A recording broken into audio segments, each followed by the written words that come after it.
Hi everyone, hi again. This is part 2 of our module 3.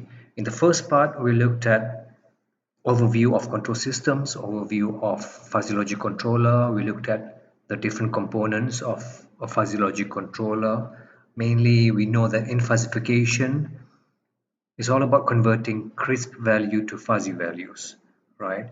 Before we start designing a fuzzy logic controller, we have to decide what are our inputs and output, how many membership functions or fuzzy sets for each of those quantities, the type of membership functions, the center points and the widths of these membership functions, the universe of discourse or the range of these quantities, and so on. Right now, let's look at the second component of our fuzzy logic controller, that is the knowledge base. And as you know, there are a number of components of the fuzzy logic controller, right? One is the fuzzification module, we have the knowledge base, we have the inference engine, and the defuzzification module. So the knowledge base of fuzzy logic controller consists of a database and a rule base. You have heard rule base before. So what is the database? The basic function of the database is to provide the necessary information for the proper functioning of the fuzzification module, the rule base, and the defuzzification module. Basically, it holds information. For example, if we talk about the fuzzification module, in the database, we can find information such as what are the inputs and output, how many fuzzy sets are these quantities partitioned into, what type of membership function we used, what is the range of values or universe of discourse, the type of membership function, and so on. If you ask me, it's a bit redundant to have database in our knowledge base because we did use all those information as we went along, but the rule base is the most important component of the knowledge base. The basic function of the rule base is to represent the expert knowledge in the form of if-then rule structure. So there are four methods of deriving the rule base: expert experience and control engineering knowledge, based on operators control actions, based on fuzzy model of a process, and based on learning. We'll be focusing on the first one, which is the expert experience and control engineering knowledge. So this method is the least structured of the four methods, and yet it is the most widely used today.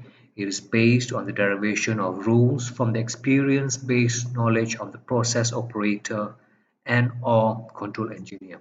Let's see how we can do this.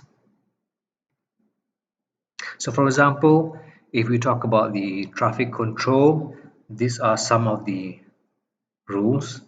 If traffic from the north of the city is heavy and the traffic from the west is less, then allow movement of traffic from the north longer. First of all, there are three parts of the rules, which the first two is the antecedent, we call it, right? If there are these conditions, if traffic from north, this could be the input, traffic from the north, and this is the adjective of it, the city is heavy and the traffic from the west is less. So two inputs, one is traffic from the north and traffic from the west, and this is the consequent, which involves the output, movement of traffic from the north. So that is the output, and the value is longer.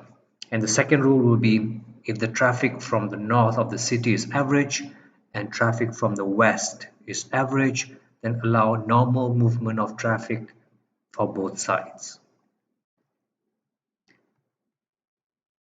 And if we talk about a temperature control system, this can be an example of a rule. If the error in the temperature is positive and large, so error of the temperature is one of the inputs to the fuzzy logic controller.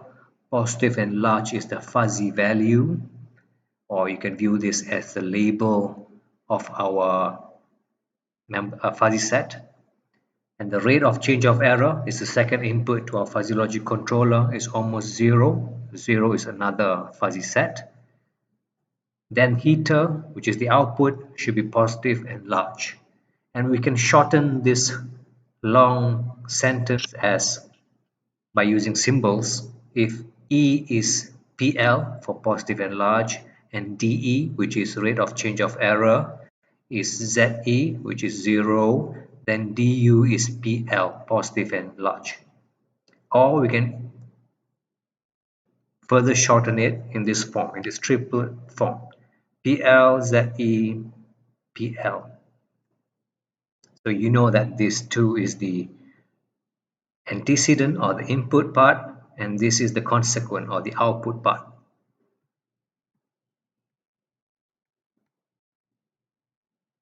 So for simplicity, we can use a matrix as I've shown in class to represent these various rules. And since all of these rules are written in if and form, we can put it in a matrix as such. So if we have a rule, if error is positive and d error, change of error is 0, which is here, right? Positive error is positive, change of error is 0, then the consequent, the output is positive. Okay, and another rule, if error is negative, change of error is 0, so the output is negative, and so on, right? I don't have to show each and every rule. So in total we have 9 rules. As I said earlier, the inputs are called the antecedents or the condition, right? And the output is called the consequent in our rule.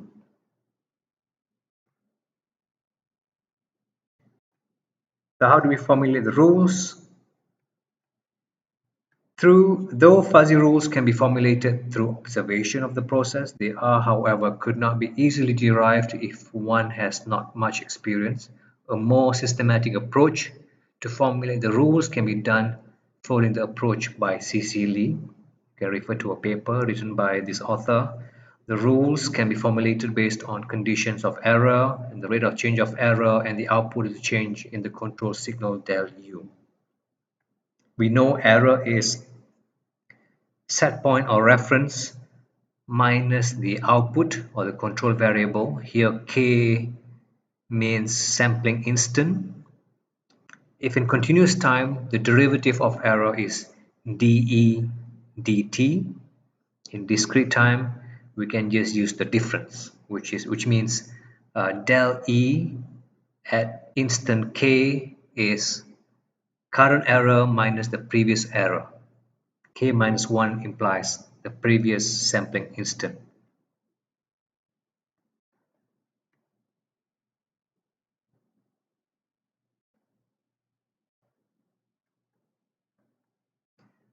So the prototype of fuzzy control rules is tabulated in table 1.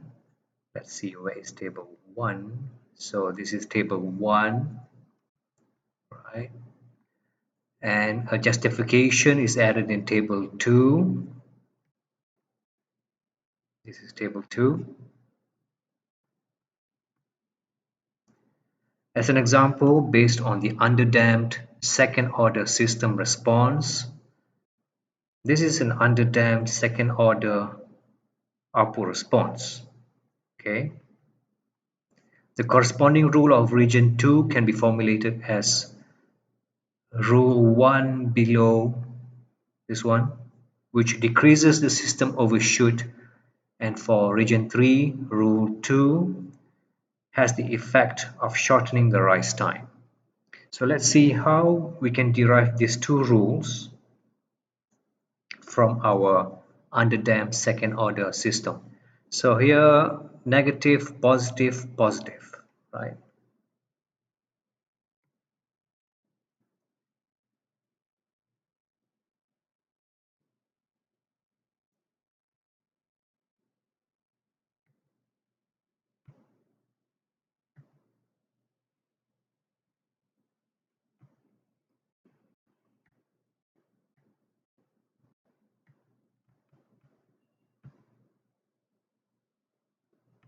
So before that, let's talk about what is what are these, right?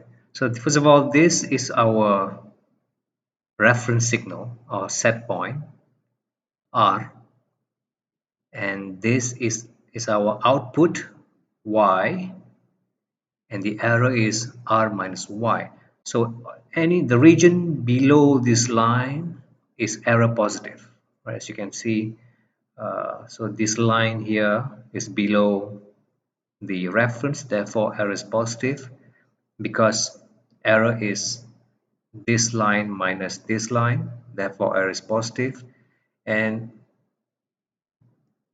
anything above this line is error negative, because this minus this line, the value is negative. So therefore when you are here, error is negative. When you're here, error is negative. When you are here, error is positive, and so on. And how about del E? Remember, del E is present error minus the previous error. It reflects the change of error. So when you are here, del E is negative, okay, because error becomes more and more negative, therefore, or error is reducing in on this line, so del E is negative. On this line, error is increasing, therefore del error is positive. So again here, error here is decreasing, therefore del E is negative. Here error is increasing, therefore del E is positive. So we can use this response, the second order underdamped output response, as our guidance to derive our rules. For example, if error is positive and del error is negative, what should be del U? And similarly here, if error is negative and del E is negative, what should be del U? What should be the change in your control signal?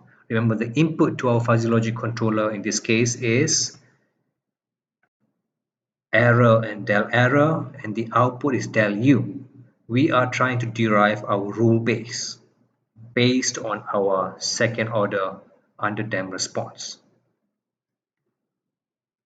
So these are the some guesses that we have made. So if error is positive, del error is 0, then del U is positive. Okay, it says here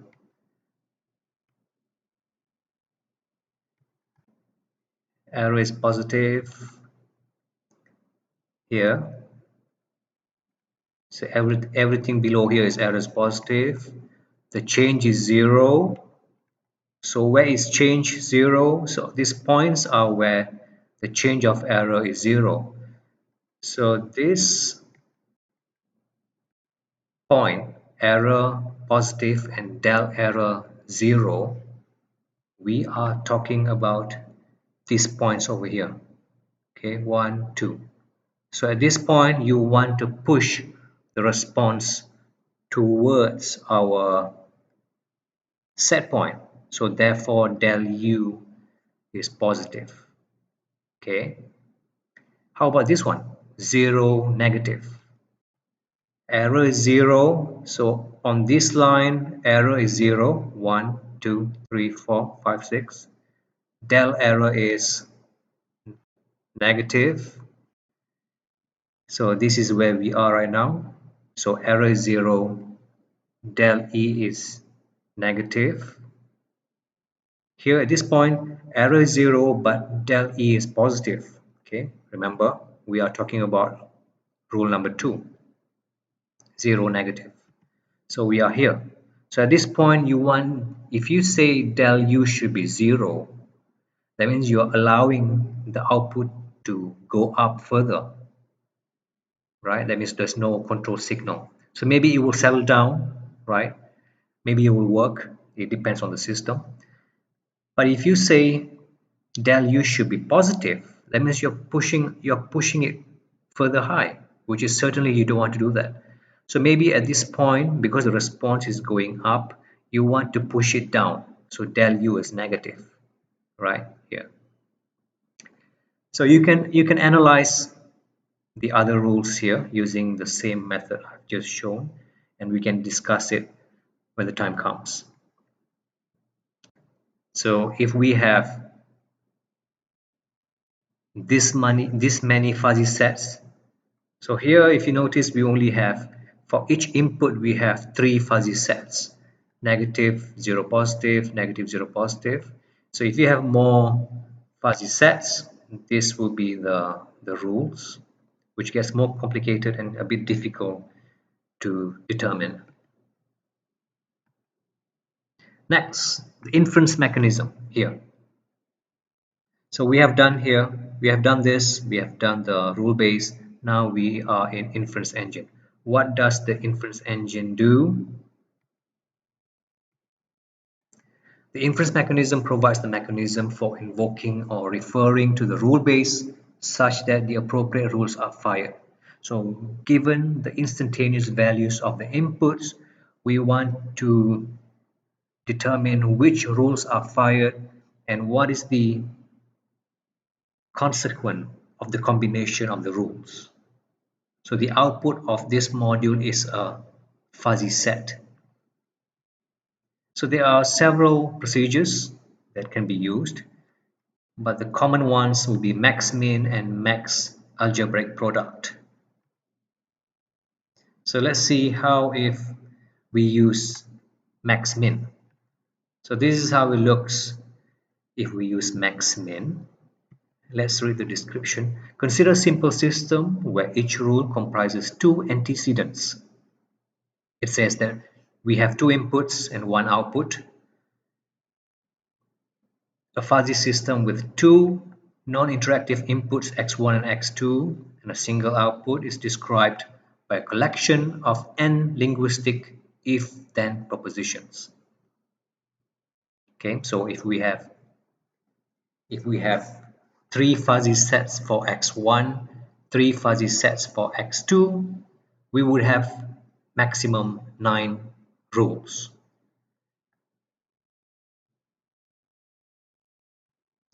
So if we have only 2 rules, let's say if we have only 2 rules in our system. So remember, as I said earlier, if I have, so this is input 1, this is input 2, okay, input 1, input 2. If I have 3 fuzzy sets each, then I would have 9 rules maximum. But for simplicity, we are only considering 2 rules. Okay, so this is rule number 1. Okay, that means if x1 is a11, x2 is a12, then y is b1. That's rule number 1. Rule number 2 is if x1 is a21 and x2 is a22, then y is b2. So now at time t, we have certain values of x1 and x2. So in falsification, we have to compute the membership values given this input values. So for example, if x1 is 5 here, what is mu of mu a11? And similarly, what is mu a21? We have to find this value, right? And if x2, the value is 10, what is a12 of 10? What is a22 of 10? Okay. We take those, the minimum of the 2 values, and we use that value to truncate our b1. Similarly, for rule number 2, we take the minimum of these 2 values and we use that value to truncate b2. So you will get this shaded area. So in reality, the area does not matter, it's just the outline. Okay, so it's this outline that matters. So this shows that these 2 rules are fired. In some cases, you would have the minimum to be 0. If the minimum is 0, then this consequent, the membership function of the consequent part will not be truncated, and therefore we say that particular rule is not fired. In this simple example, both membership functions of the consequent part is truncated at non-zero location, therefore these two rules are fired. So that is the minimum operation. Remember, we are doing max-min compositional operation in the inference engine. So once we have obtained this, we have to perform the maximum operation. So you start from here, you just take the maximum of these two. You will get this new fuzzy set. So if you are at this point, for example, the maximum of this and this, you will get this. So therefore you have this. So perhaps this depiction is not so accurate, but I've shown you examples earlier in class, an example of the automatic braking system where things are clearer. And of course, we can discuss this further in class. So this is max min. First, you do the minimum, then you do the maximum of the rules that are fired, and the output is a fuzzy set. On the other hand, if we use, so let's just read this. Some notes of the max-min inferencing method. So the figure illustrates the graphical analysis of the two rules, where the symbols A11 and A12 refer to the first and second fuzzy antecedents of the first rule respectively, and the symbol B1 refers to the fuzzy consequent of the first rule. So it says here A12 is the name of this fuzzy set for input 1. A12 is the name of this fuzzy set for input 2, and B1 is the name of this fuzzy set for output Y. And similarly, you can figure out the same for rule number 2. Right? Yeah, and the minimum function arises because the antecedent pairs given in the general rule structure for this system are connected by a logical AND connective. Because our rules are connected by AND connective, AND, therefore we use the minimum function. So we have covered this in our module 2 overview of fuzzy logic. The minimum membership function for the antecedents propagates to the consequent and truncates the membership function for the consequent of each rule. So, as I explained, the B1, which is the membership function for Y, is truncated at the minimum value of these two. So if we have in fuzzification, we have to obtain the membership value, and we take the minimum, and that minimum will truncate our B1 and B2 respectively. So the graphical inference is done for each rule, then the truncated membership functions are aggregated. Aggregated here means we combine using our maximum operation, and which will result in aggregated membership function comprised of the outer envelope of the individual truncated membership forms from each rule. Okay, so when we do the maximum operation, we will get this new fuzzy set. So when we do a maximum operation, you have to compare the membership value at each point in our y-axis. So if you start from -1, then you have to compare what is the value here at -1, what is the membership value here at -1. You take the maximum and you plot here. Okay. Then a crisp value for the aggregated output y can be obtained through the defuzzification technique, which will be discussed later in the next section. So we have done fuzzification, we have used our rule base, and in inference engine we have determined which rules are fired, and we have this aggregated fuzzy set.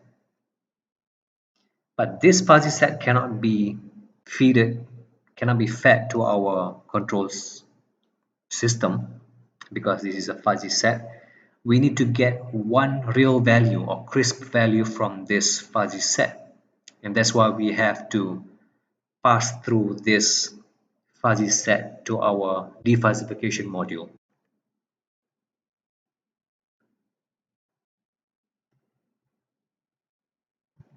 So if we use max product, so that was max min. In max product, we have similar but slightly different. So again, we have to do the minimum, but now the minimum value does not truncate, but it scales down our fuzzy set. Okay, scales down, and the maximum is the same. We have to do the maximum of these two scale down membership functions of our rules that are fired. Now in defuzzification, so we are here now, defuzzification. If in fuzzifier, where we do the fuzzification, we have to convert crisp value to fuzzy value. In defuzzifier, we convert fuzzy value back to crisp value. So there are a number of methods: max membership, center of gravity, weight average, min max membership method, but we will focus on the center of gravity method. So in the center of gravity method, this is how we do it, right? So the output Z is the summation of multiplication of Z and mu of Z divided by the summation of mu of Z. So if we have, imagine if you have a fuzzy set like this that we obtain in our inference engine. So this value multiplied by this plus this multiplied by this plus this multiplied by this divide by summation of all of this.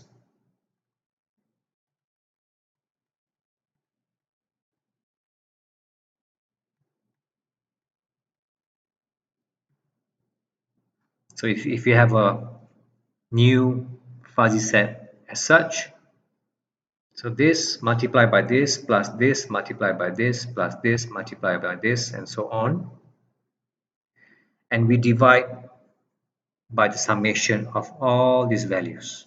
So remember, this is Z, this is mu of Z. So now you might ask me how many of these values we have to take, right? So in our, of course, the smaller the step we take, the more accurate the results will be.